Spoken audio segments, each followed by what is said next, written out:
رمضان زمان وحكاية ألف ليلة وليلة. هنبدأ الأول بالصلاة على الرسول عليه الصلاة والسلام. دي مجلدات مكتوب فيها، يقولوا فارسية، بيقولوا هندية، يقولوا عربية، مش هتنفع إذاعة وتلفزيون. طيب وإيه الحل؟ طاهر أبو فاشا جاب الحل، كتب 800 حلقة اللي أخرجهم محمد محمود شعبان بابا شارو، والأداء الصوتي كان شهرزاد ماما زوزو نبيل، وشهريار الزرقاني، ومراته الشريرة السبب في الليلة دي كلها ملك الجمال. أنا أفتكرها بإيه؟ بالشموع السوداء. طيب وبعدين أحمد بهجت حولها لتلفزيون، نجلة فتحي وحسين فهمي.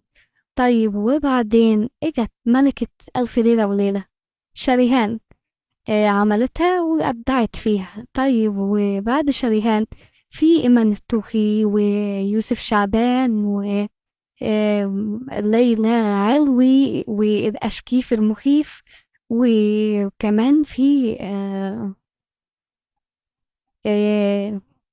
بوسي.